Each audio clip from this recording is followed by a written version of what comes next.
What's going on, guys? It's Fate, and as usual, got another audiobook for you.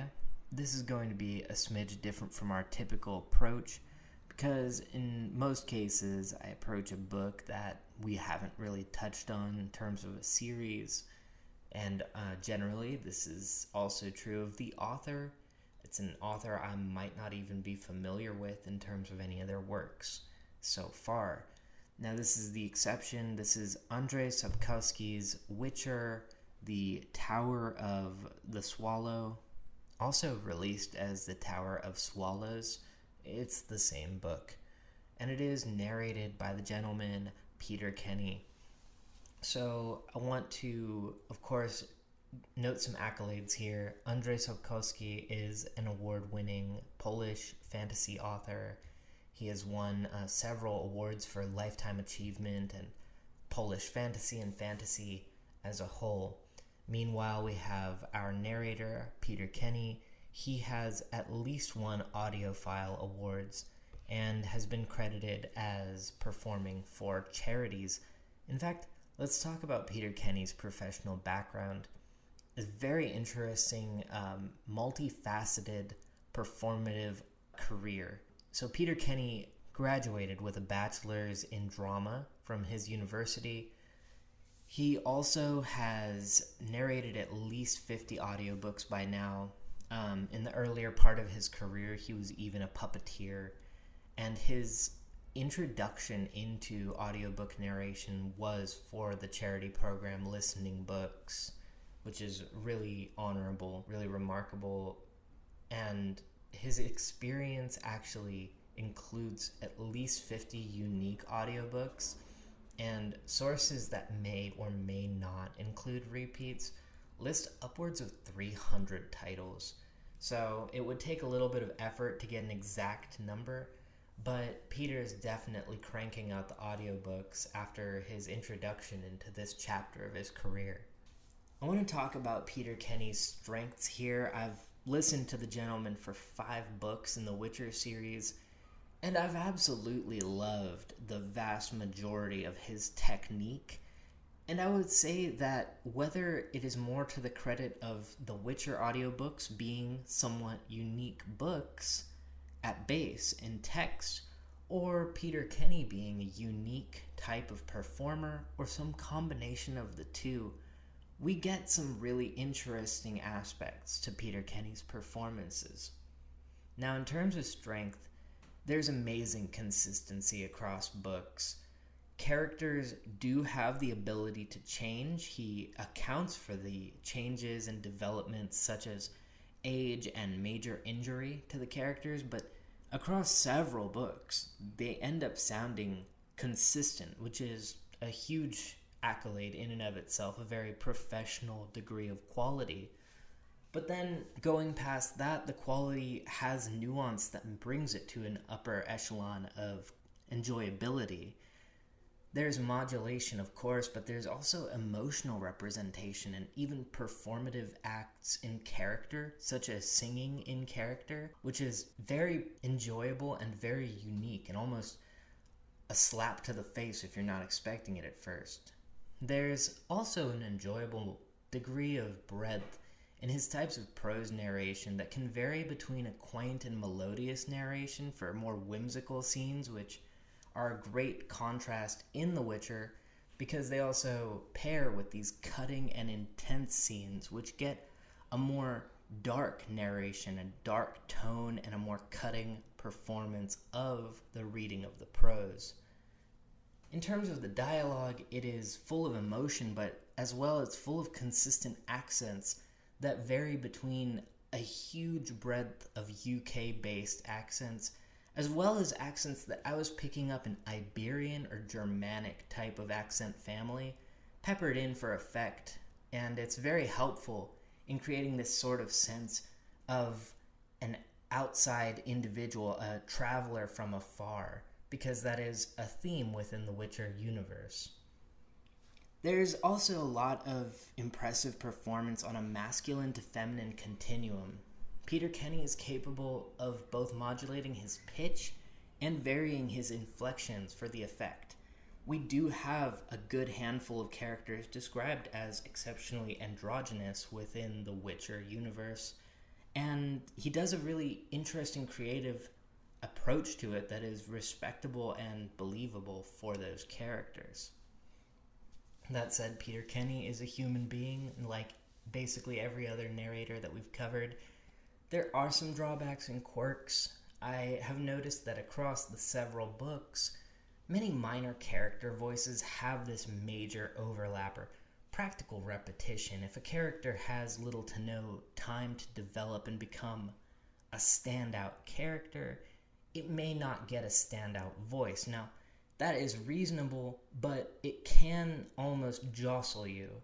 It makes it to where there's almost a benefit and a drawback to allowing for a great deal of time between your consumption of these audiobooks. If you're consuming them back to back and marathoning them, you may end up feeling that you just heard a villager in one province sound remarkably like, almost identical to, perhaps a trader in another province entirely. And it just happens, and it's the nature of having to voice act dozens upon dozens of characters and being a single human being yourself. Now, very rare, but occasionally, we have single takes for a multi-character dialogue, causing a momentary bleed over between the characters' voices. You may have a character like a masculine Ryance who is very scolding and almost reptilian, dark, throaty voice, contrasting with the breathy, sort of human and rather Scottish-sounding Cyrilla voice. And there's a bit of a little bleed over between these dramatically contrasting voices in a take that is clearly meant to blend together the multi-character dialogue. It's very rare, but I was trying to look out for something like that, just to point to it. It can happen, and it's just what happens when you don't want to keep having to constantly break up a recording just for different lines within a dialogue. So, it's there, it's very rare, and perhaps now you'll be cognizant of it if you come across it. I have here on my notes just a quote, dandelion. Now, this is really interesting and funny to me. There's a character in the books, his name is Julian for real, but his title, his sort of appellation is Jaskier, which is like a buttercup flower in the Polish version, and in the English versions it is dandelion. There was an interesting quirk that they kept and kind of rode with throughout the first few books, where all the characters refer to him as Dandelion. It's a very whimsical pronunciation of dandelion, and apparently they eventually changed it. I don't understand exactly where, but if I understand my most recent plotting of the timeline, you have chronologically the books 1 through 3 in the original publication have dandelion, and book 4 and onward has dandelion. The irony being that there are also prequels now, so just bear with them. It is a tiny quirk, and I ultimately found it very endearing. But there are even threads on Reddit where people are like, what is dandelion? What is that? I'm just listening to the audiobook. What is dandelion? Why is he calling dandelion dandelion? Like I said, it's a quirk. So, all in all, Peter Kenny's narration of these audiobooks is remarkably enjoyable. There are so many strengths, so much to love and to enjoy across these books, and I think that Peter Kenny's wide breadth of abilities pairs with the wide continuum of emotions and scenes you get out of an author like Andrzej Sapkowski. So, beautiful. I do not feel even the slightest bit of shame in saying that Peter Kenny gets a tippity-tip-top tier in my book. Great narrator, and nothing shy of a treat. I guess that would mean it's an S, And in terms of ranking his S side by side with another S like Michael Kramer, very enjoyable narrator as well, another narrator that I called an S, I'd actually go so far as to say I even slightly prefer Peter Kenny's performance, just given the performative and almost eccentrically energetic and nuanced nature of it. So switching gears up here a bit and trying to talk about our text itself. This is The Witcher, The Tower of the Swallow, Andrzej Sapkowski.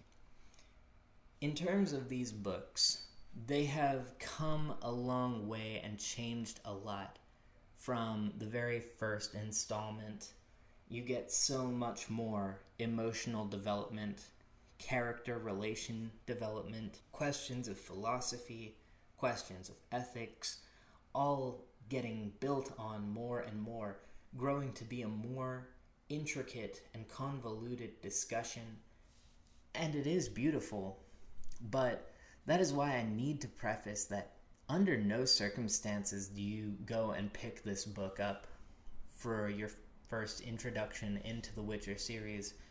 These are sort of chronological. There is a prequel, and many do advise reading it first rather than reading the original book one. But this is by no means to be your book one. The number of pre-existing characters and new characters that have time and text and appearance within the substance of this book is huge.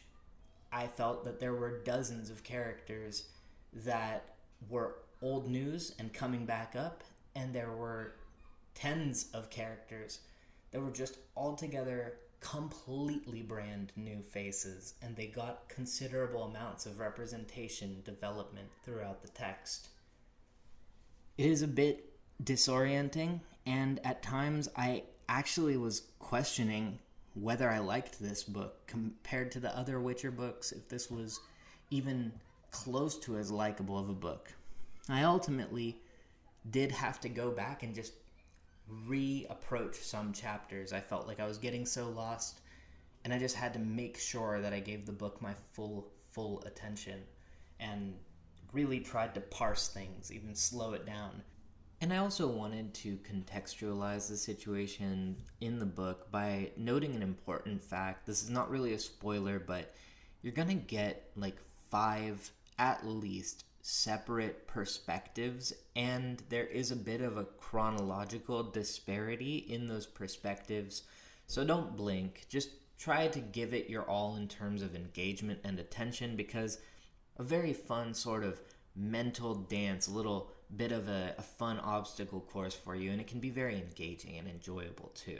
There's very much going on here, and it is perhaps one of the most dialogue-heavy and bleak books in the series so far. It is very bleak, it's very rapey, it's extremely brutal, and I would say that a lot of the gore and the violence and the brutality in other Witcher books just doesn't quite hit like the violence within this particular text.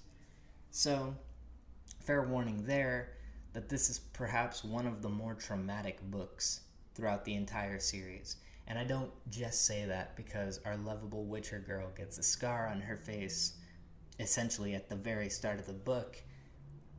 That's not nearly what's going on here. All that said, it was very enjoyable once approached correctly. I was very fond of many of the characters that popped up within this text for the first time and that reappeared for their second, third, fourth, etc. time. There was an antagonist introduced within this title that is, of course, loathsome, extremely dark, but also despicably humorous. I hated that I was giggling at some of the things that this character said because they were disgusting, but also wildly eccentric, and it fit the character. So there was something very enjoyable there. The writing is extremely powerful too. There are very subtle and intermixed borrowings from real folk culture, old mythologies, ranging from the Slavic to the Norse to the European at large.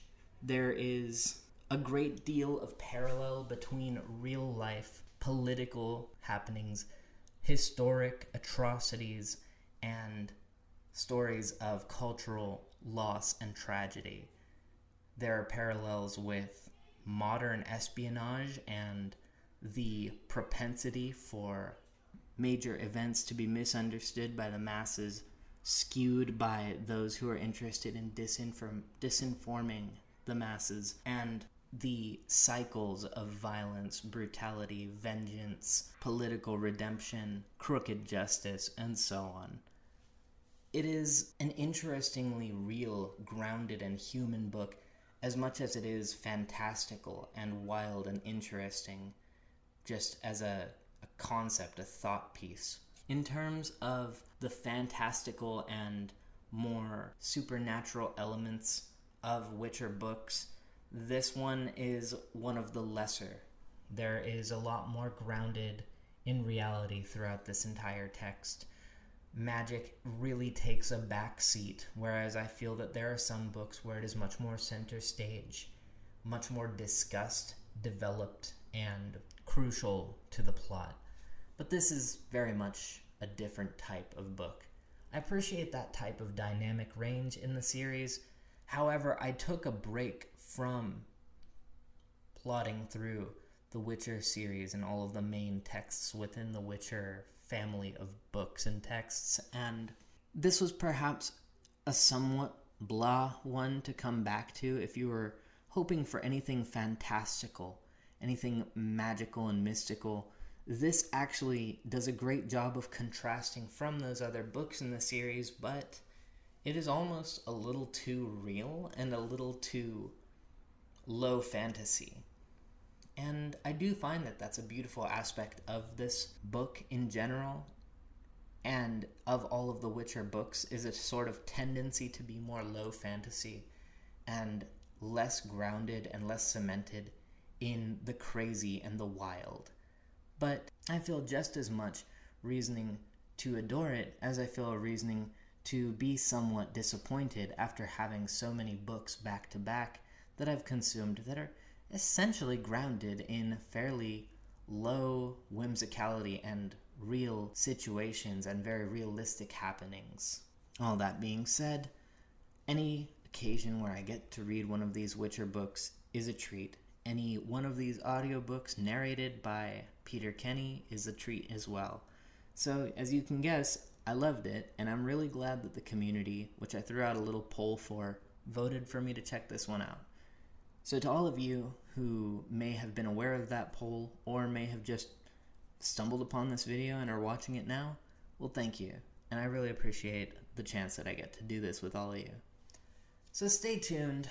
We're going to go ahead and just keep right on ahead with all of that highly realistic subject matter and that sort of grounded type of content, perhaps a bit more whimsical, but I have right here a borrowing of The Streets of Laredo by Larry McMurtry. This is one of the books in the Lonesome Dove series. It is essentially a sequel to Lonesome Dove, something I've been wanting to check out for a very long time. And thanks to my library and Libby, we're going to go ahead and do that. So, really appreciate it, you guys. Have a great rest of your day, and I will check this out with you in the next week.